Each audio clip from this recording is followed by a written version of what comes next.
Meu otimismo está baseado na certeza de que esta civilização vai desmoronar. Meu pessimismo em tudo aquilo que ela faz para arrastar-nos em sua queda.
Que época terrível esta, onde idiotas dirigem cegos. William Shakespeare.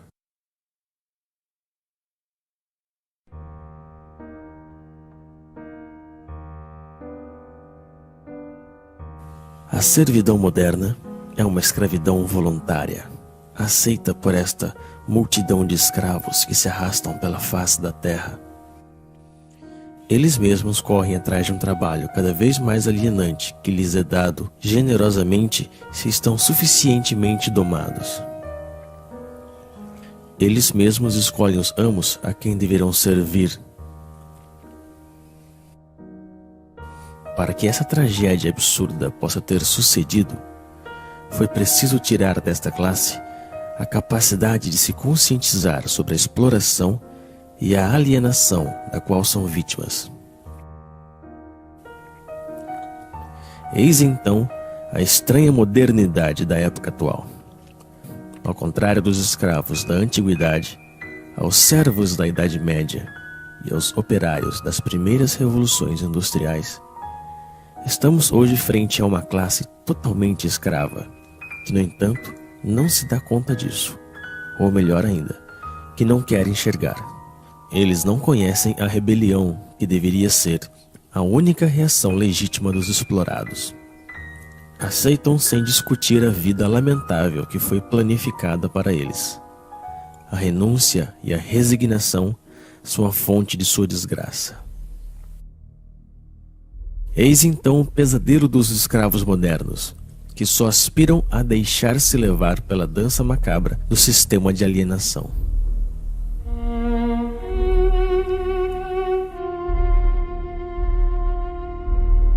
A opressão se moderniza, estendendo por todas as partes as formas de mistificação que permitem ocultar nossa condição de escravos.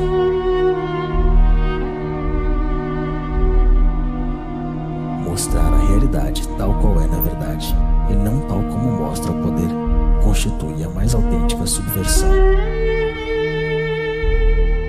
Somente a verdade é revolucionária.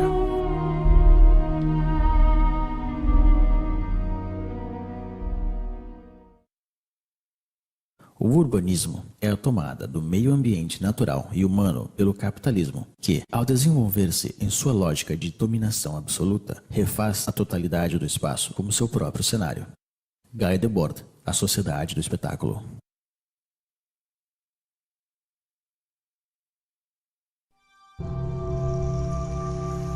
À medida que o homem constrói seu mundo com a força do trabalho alienado, o cenário deste mundo se converte na prisão onde terão que viver.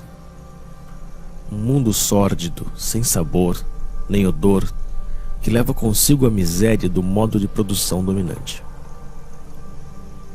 Este cenário está em eterna construção. Nada nele é estável. A remodelação permanente do espaço que nos envolve se justifica pela amnésia generalizada e pela insegurança na qual devem viver seus habitantes. Trata-se de refazer tudo à imagem do sistema. O mundo torna-se a cada dia mais sujo e barulhento, como uma usina. Cada parcela deste mundo é propriedade de um Estado ou de um particular. Este roubo social, que é a apropriação exclusiva do solo, se encontra materializada na onipresença de muros, barreiras e fronteiras. São as marcas visíveis dessa separação que invade tudo.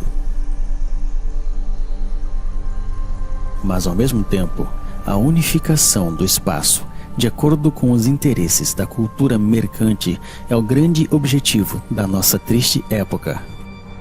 O mundo deve transformar-se em uma imensa autópsia, racionalizada ao extremo, para facilitar o transporte das mercadorias. Todo obstáculo, natural ou humano, deve ser destruído. O ambiente onde se aglomera esta massa servil é o fiel reflexo de sua vida. Se assemelha a jaulas, a prisões, a cavernas. Porém, contrariamente aos escravos e aos prisioneiros, o explorado dos tempos modernos deve pagar por sua jaula.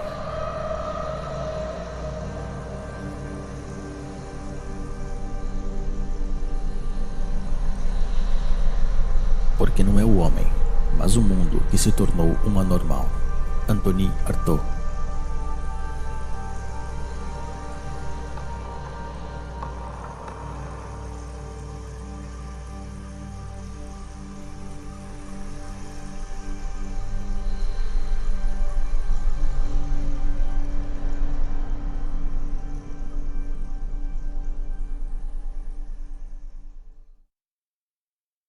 À primeira vista, a mercadoria parece uma coisa simples, trivial, evidente. Porém, analisando-a, vê-se complicada, dotada de sutilezas metafísicas e discussões teológicas. O Capital, Karl Marx. É neste lugar estreito e lúgubre onde o escravo moderno acumula as novas mercadorias que deveriam, segundo as mensagens publicitárias onipresentes, trazer-lhe a felicidade e a plenitude. Porém, quanto mais acumula mercadorias, mais ele se afasta da oportunidade de ser feliz. Que aproveita ao homem ganhar o mundo inteiro e perder sua alma? Marcos, capítulo 8, versículo 36. A mercadoria, ideológica por essência, despoja de seu trabalho aquele que a produz e despoja de sua vida aquele que a consome. No sistema econômico dominante, já não é mais demanda que condiciona a oferta, mas a oferta que determina a demanda. Então é assim que, de maneira periódica, surgem novas necessidades que são rapidamente consideradas como vitais para a maioria da população. Primeiro foi o rádio, depois o carro, a televisão, o computador e agora o telefone celular. Todas essas mercadorias, distribuídas massivamente em um curto lapso de tempo, modificam profundamente as relações humanas. servem, por um lado, para isolar os homens um pouco mais de seu semelhante e, por outro, para difundir as mensagens dominantes do sistema. As coisas que se possuem acabam por possuir-nos.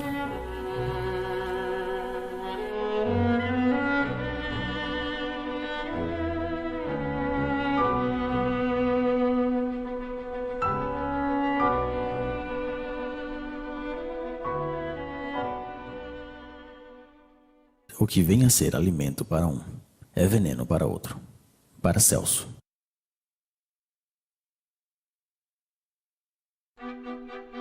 Porém, é quando se alimenta que o escravo moderno ilustra melhor o estado de decadência em que se encontra.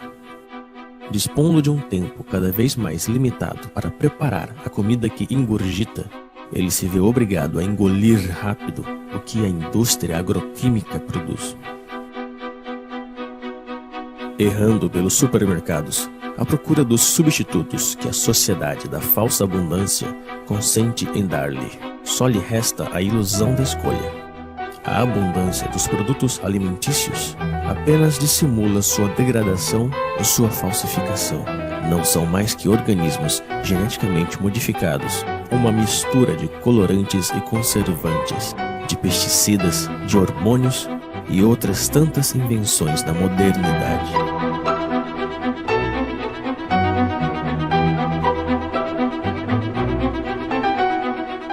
O prazer imediato é a regra de todo modo de alimentação dominante. Também é a regra de todas as formas de consumo, e as consequências que ilustram essa forma de alimentação se veem em todas as partes. Mas é frente à indigência da maioria que o homem ocidental goza de sua posição e de seu consumo frenético. Em vista disso, a miséria está em todos os lados onde reina a sociedade totalitária mercante. A escassez é o reverso da moeda da falsa abundância. E num sistema que promove a desigualdade como critério de progresso, mesmo se a produção agroquímica é suficiente para alimentar a totalidade da população mundial, a fome nunca deverá desaparecer.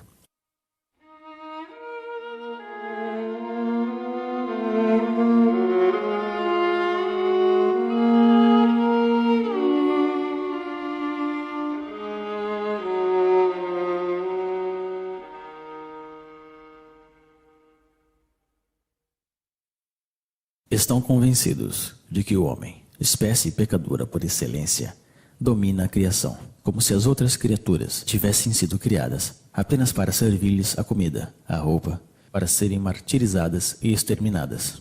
Isaac Bashevis Singer. A outra consequência da falsa abundância alimentícia é a generalização das usinas de concentração e exterminação massiva e bárbara das espécies que servem de alimento aos escravos. Esta é a real essência do modo de produção dominante. A vida e a humanidade não resistem ante o desejo de proveito de certos indivíduos.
Que triste é pensar que a natureza fala e que a espécie humana não a escuta.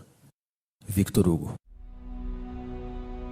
É a expoliação dos recursos do planeta, a abundante produção de energia ou de mercadorias, o lixo e os resíduos do consumo ostentoso hipotecam a possibilidade de sobrevivência de nossa Terra e das espécies que nela habitam. Porém, para deixar livre o curso ao capitalismo selvagem, o crescimento econômico nunca deve parar. É preciso produzir e reproduzir ainda mais. E são os mesmos poluidores que se apresentam hoje como salvadores potenciais do planeta. Esses imbecis da indústria do espetáculo, patrocinados pelas empresas multinacionais, tentam convencer-nos de que uma simples mudança em nossos hábitos seria suficiente para salvar o planeta de um desastre. E enquanto nos culpam, continuam poluindo sem cessar nosso meio ambiente e nosso espírito.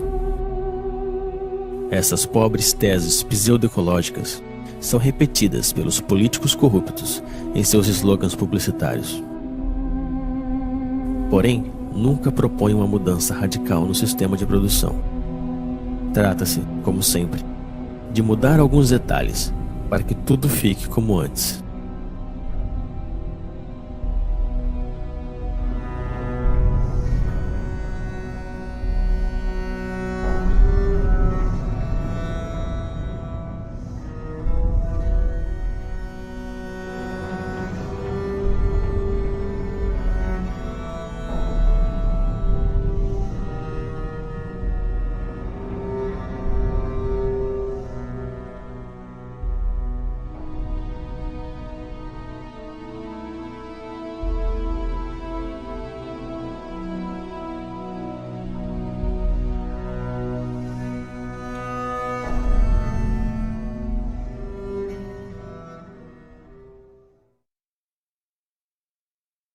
Trabalho. Do latim, tripalium, 3 paus, instrumento de tortura.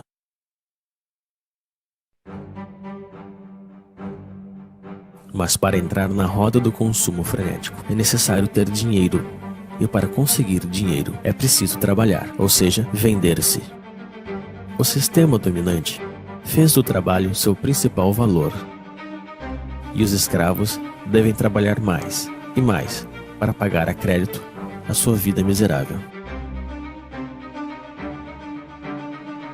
Eles estão esgotados de tanto trabalhar, perdem a maior parte de sua energia e têm que suportar as piores humilhações. Passam toda a sua vida realizando uma atividade extenuante e insidiosa que é proveitosa apenas para alguns.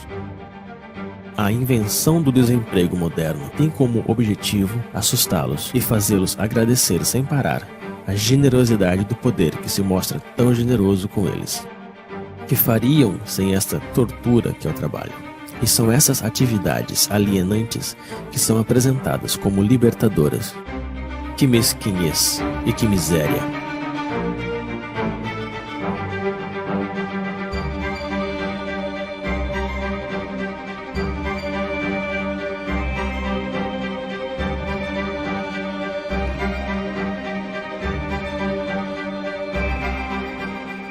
Sempre apressados pelo cronômetro ou pela chibata.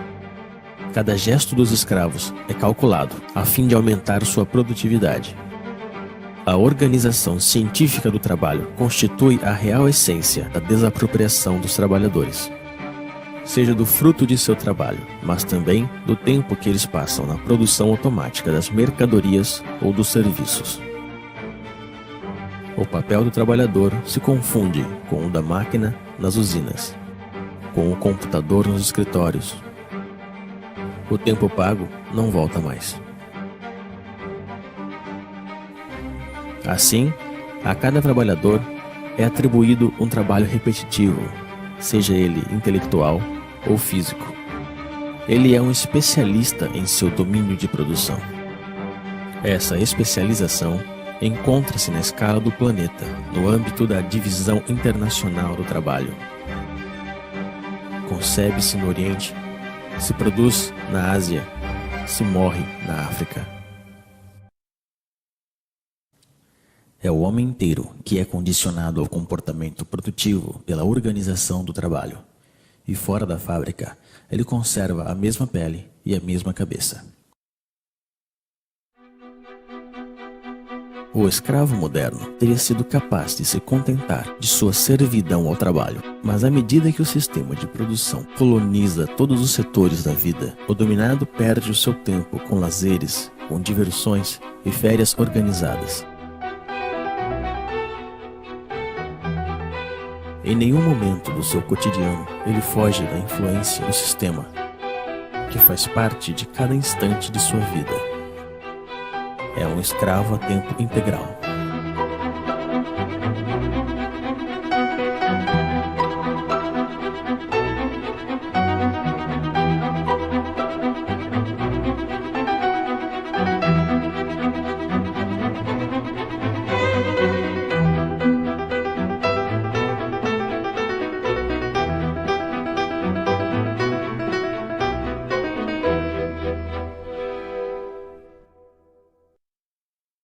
A medicina faz-nos morrer mais. Plutarco.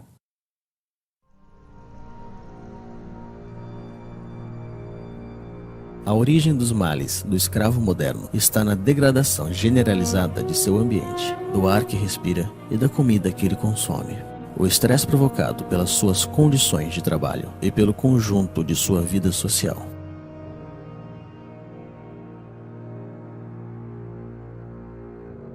Sua condição subserviente é um mal que nunca encontrará remédio. Somente a total liberação da condição na qual ele se encontra pode permitir ao escravo moderno se libertar de seus sofrimentos. A medicina ocidental só conhece um remédio contra os males dos quais sofrem os escravos modernos: a mutilação.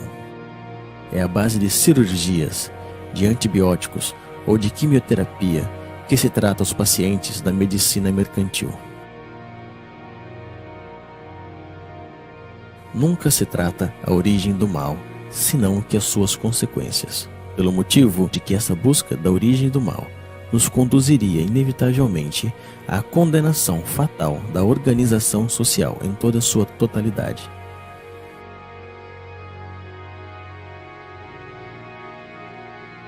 Assim como ele transformou todos os detalhes de nosso mundo em uma simples mercadoria, o sistema atual fez de nosso corpo uma mercadoria, um objeto de estudo e de experiências para seus pseudo-aprendizes de medicina mercantil. Os donos do mundo já estão prontos para patentear os seres vivos. O sequenciamento completo do DNA do genoma humano é o ponto de partida de uma nova estratégia posta em ação pelo poder. A decodificação genética não tem outro objetivo que o de amplificar consideravelmente as formas de dominação e de controle. Depois de tudo, nosso corpo também não nos pertence. De tanto obedecer, adquirimos reflexos de submissão. Anônimo.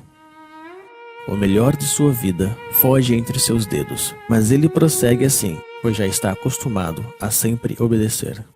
A obediência se tornou sua segunda natureza. Ele obedece sem saber por qual razão, simplesmente porque ele sabe que deve obedecer. Obedecer, produzir e consumir. Eis aí o trítico que domina sua vida. Obedece-se aos pais, aos professores, aos patrões, aos proprietários, aos comerciantes. Obedecem-se também às leis, às forças da ordem e a todos os tipos de poderes, pois ele não sabe fazer outra coisa. Não existe algo que lhe dê mais medo que a desobediência, já que desobedecer, aventurar, mudar é muito arriscado. Assim como uma criança que se perde de vista de seus pais, o escravo moderno se sente perdido, sem o poder que o criou. Então, ele continua obedecendo.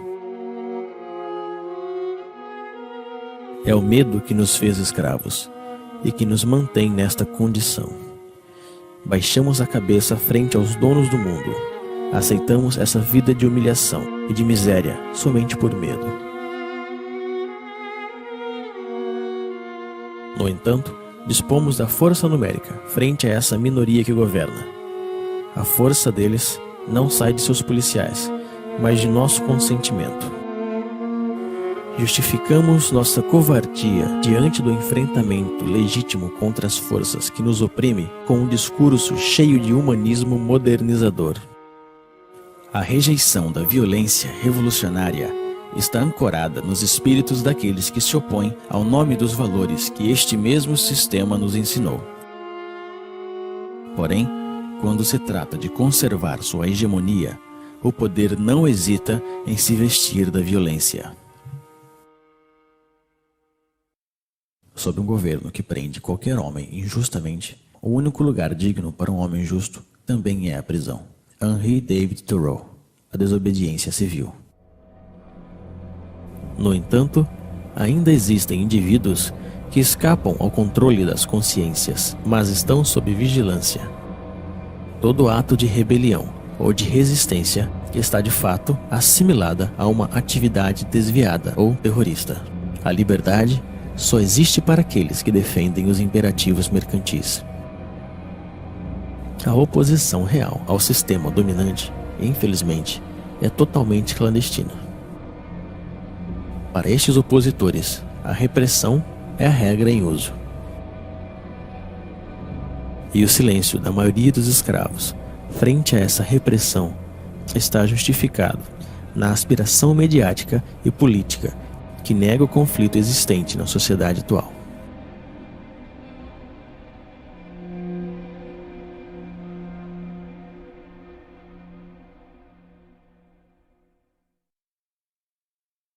O que outrora se fazia por amor a Deus, hoje se faz por amor ao dinheiro, isto é, daquilo que hoje confere o sentimento de poder mais elevado e a boa consciência. Nietzsche, Aurora. Como todos os seres oprimidos da história, o escravo moderno precisa de seu misticismo e de seu Deus para anestesiar o mal que lhe atormenta e o sofrimento que lhe sufoca. Mas esse novo Deus, a quem entregou sua alma, não é nada mais que nada. É um pedaço de papel, um número que tem apenas sentido, porque todo mundo decidiu dar-lhe. É em nome deste novo Deus que ele estuda, que ele trabalha, que ele luta e se vende. É em nome desse novo Deus que ele abandonou seus valores e está disposto a fazer qualquer coisa. Ele acredita que quanto mais tem dinheiro, mais se libertará dos problemas dentro dos quais ele está aprisionado. Como se a possessão andasse de mãos dadas com liberdade. A liberação é uma acesse que provém do domínio de si mesmo, um desejo e uma vontade de atuar. Está no ser e não no ter. Porém, é preciso decidir-se a não mais servir nem obedecer. É preciso também romper com esse hábito, que ao parecer ninguém ousa recriminar. O escravo moderno está convencido de que não existe alternativa na organização do mundo atual. Ele se resignou a esta vida porque pensa que não pode haver outra, e é aí mesmo que se encontra a força da dominação presente. Entreter a ilusão desse sistema que colonizou toda a face da Terra. É o fim da história. Convenceu a classe dominada que adaptar-se à sua ideologia é como adaptar-se ao mundo tal qual se mostra e como sempre foi. Sonhar com outro mundo se tornou um crime criticado unanimemente pelos meios de comunicação e os poderes públicos. O criminoso, na realidade, é aquele que contribui, consciente ou não, na demência da organização social dominante. Não existe loucura maior que a do sistema atual. E, se não, fica sabendo, ó rei, que não serviremos a teus deuses, nem adoraremos a estátua de ouro que levantaste. Antigo Testamento, Daniel, capítulo 3, versículo 18. Frente à devastação do mundo real, é preciso que o sistema atual colonize a consciência dos escravos. É por isso que no sistema dominante, As forças de repressão são precedidas pela dissuasão, que desde a infância realiza sua obra de formação de escravos. Eles devem esquecer-se de sua condição servil, de sua prisão e de sua vida miserável.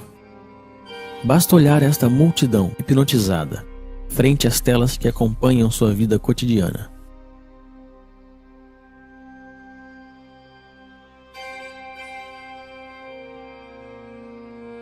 Eles enganam sua insatisfação permanente com o reflexo de uma vida sonhada, feita de dinheiro, de glória e aventura.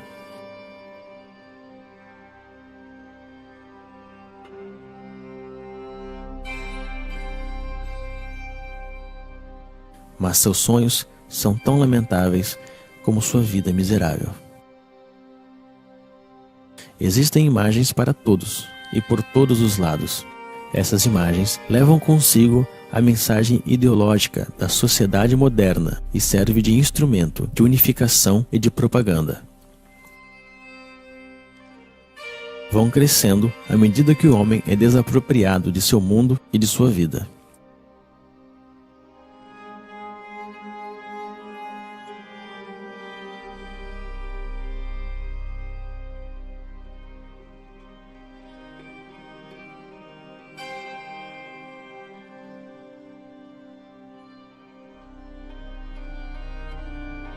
A criança é a primeira vítima dessas imagens, pois se trata de sufocar a liberdade desde o berço.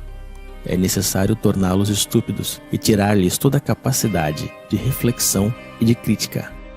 Tudo isso se faz, evidentemente, com a cumplicidade desconcertante dos pais, que não buscam sequer resistir frente à força imponente de todos os meios modernos de comunicação. Eles mesmos compram todas as mercadorias necessárias para escravizar sua progenitura. Desapropriam-se da educação de seus filhos e deixam que o sistema alienador e medíocre se encarregue dela.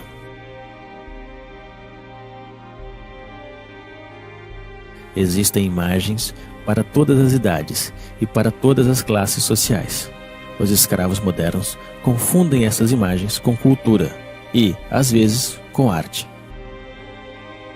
Recorrem seus instintos mais baixos para vender qualquer mercadoria. E é a mulher, duplamente escrava da sociedade atual, que paga o preço mais alto. Ela é apresentada como um simples objeto de consumo. A revolta também foi transformada em uma imagem que se vende para melhor destruir seu potencial subversivo. A imagem ainda é, até hoje, a forma de comunicação mais direta e mais eficaz. Ela cria modelos, aliena as massas, mente e promove frustrações. Difunde-se a ideologia mercantil pela imagem, pois o objetivo continua sendo o mesmo: vender. Modelos de vida ou produtos, comportamentos ou mercadorias. Vender é o único que importa. Estas pobres criaturas se divertem, mas esse divertimento só serve para distrair os mesmos do verdadeiro mal que lhes afeta.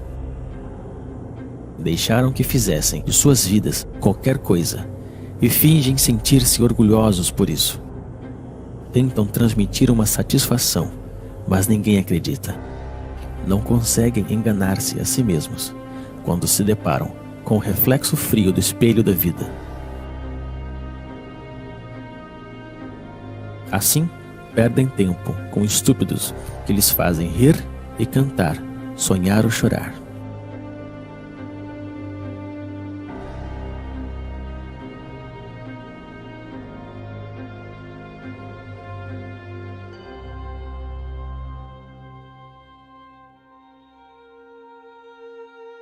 Através do esporte mediatizado, se representa o êxito e o fracasso, os esforços e as vitórias que os escravos modernos deixaram de viver em seu cotidiano.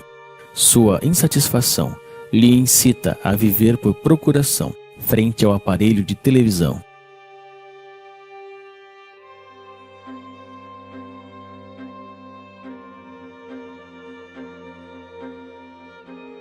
Assim como os imperadores da Roma antiga compravam a submissão do povo com pão e jogos, hoje em dia é com diversões e consumo do vazio que se compra o silêncio dos escravos.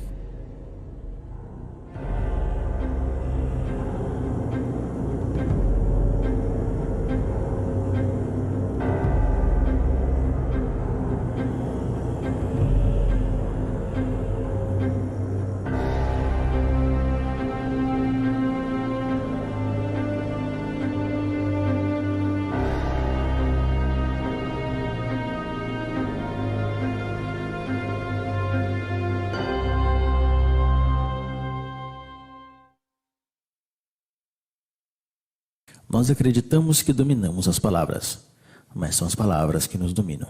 Alan Ray.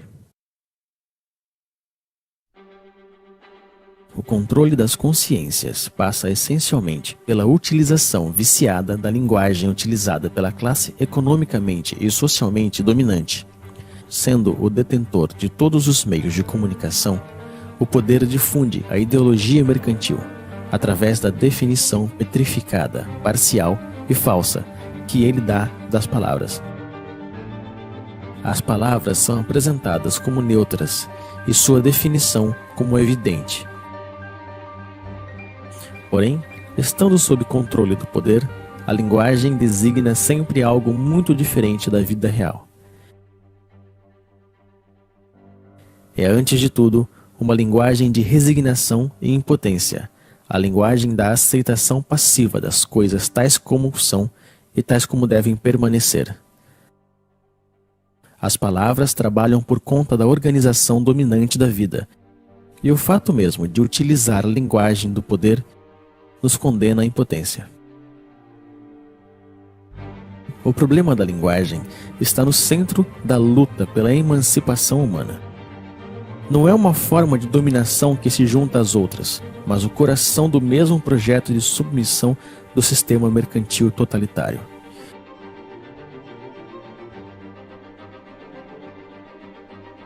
Para que uma mudança radical surja de novo, é preciso uma tomada radical da linguagem e também da comunicação real entre as pessoas. É nisso que o projeto revolucionário se une ao projeto poético. Na efervescência popular, a palavra é tomada e reinventada por grupos extensos. A espontaneidade criadora se apodera de cada um e nos reúne a todos.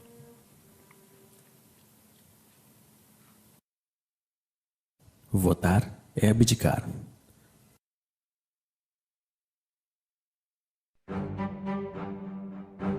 No entanto, os escravos modernos ainda se veem como cidadãos.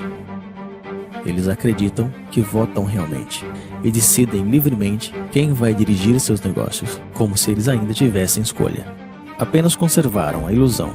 Vocês acreditam que ainda existe uma diferença fundamental quanto à escolha da sociedade na qual nós queremos viver entre o Partido Socialista e a direita populista da França, entre os democratas e os republicanos dos Estados Unidos, entre os trabalhistas e conservadores do Reino Unido? Não existe oposição, pois os partidos políticos dominantes estão de acordo sobre o essencial, que é a conservação da atual sociedade mercantil. Não existem partidos políticos susceptíveis de chegar ao poder que duvidem do dogma do mercado. E são com esses partidos que a cumplicidade mediática monopoliza as aparências. Discutem por pequenos detalhes, esperando que tudo fique onde está. Brigam por saber quem ocupará os lugares oferecidos pelo parlamentarismo mercantil. Estas estúpidas briguinhas são difundidas pelos meios na intenção de ocultar um verdadeiro debate sobre a escolha da sociedade na qual desejamos viver.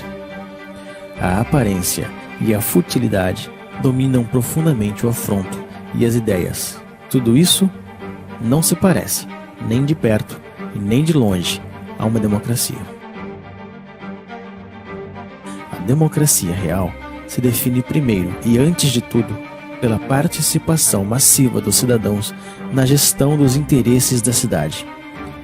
Ela é direta e participativa, e encontra sua maior expressão na Assembleia Popular e no diálogo permanente sobre a organização da vida comum. A forma representativa e parlamentar que usurpam o nome da democracia limitam o poder dos cidadãos pelo simples direito ao voto, ou seja, a nada. Tão real que não existe diferença entre o cinza claro e o cinza escuro. As cadeiras do parlamento estão ocupadas pela imensa maioria da classe econômica dominante, seja ela de direita ou da pretendida esquerda social-democrática.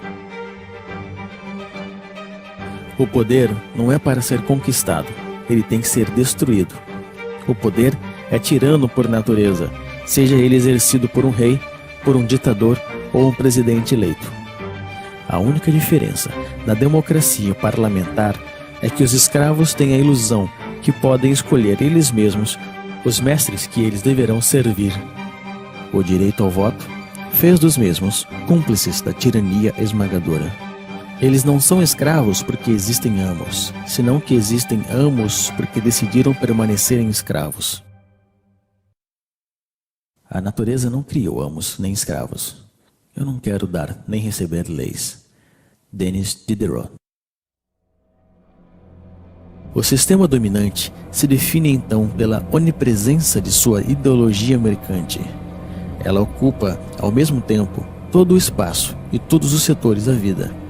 Ela não diz nada mais que produza, venda, consuma, acumula. Ela reduziu todas as relações humanas em relações mercantes e considera nosso planeta como uma simples mercadoria. O dever que nos impõe é o trabalho servil.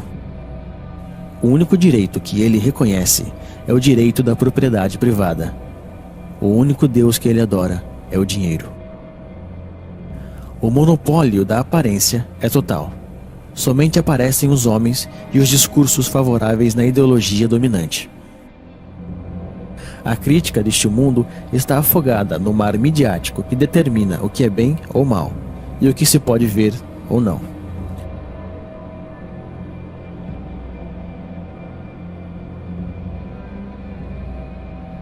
A onipresença da ideologia, o culto ao dinheiro, monopólio da aparência, partido único disfarçado de pluralismo parlamentar, ausência de uma oposição visível, repressão sob todas as formas, vontade de transformar o homem e o mundo.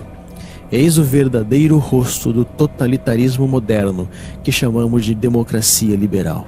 Porém, é necessário chamá-la pelo seu verdadeiro nome: o sistema mercantil totalitário.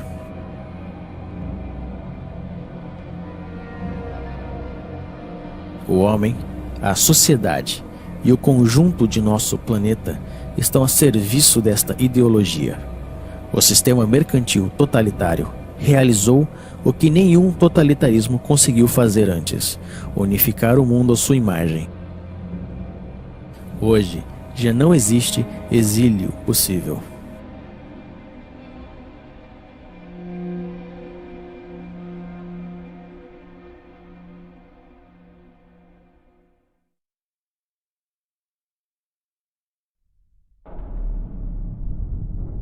À medida que a opressão se estende por todos os setores da vida, a revolta toma aspecto de uma guerra social. Os motins renascem e anunciam a futura revolução. A destruição da sociedade mercantil totalitária não é um caso de opinião, é uma necessidade absoluta num mundo que já está condenado, pois o poder está em todos os lados, deve ser por todas as partes e todo o tempo, e devemos combatê-lo. A reinvenção da linguagem, o transtorno permanente da vida cotidiana, a desobediência e a resistência são as palavras mágicas da revolta contra a ordem estabelecida. Mas para que desta revolta surja uma revolução, é preciso unir as subjetividades em uma frente comum. É na unanimidade de todas as forças revolucionárias que devemos trabalhar. Isto só se pode conseguir quando temos consciência de nossos fracassos passados. Nem o reformismo estéril, nem a burocracia totalitária não podem ser uma solução para nossa insatisfação. Trata-se de reinventar novas formas de organização e de luta. A autogestão nas empresas e a democracia direta na escala comunal constituem as bases desta nova organização, que deve ser anti-hierárquica, tanto na forma quanto no conteúdo. O poder não é para ser conquistado, ele deve ser destruído.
Cavalheiros, a vida é muito curta.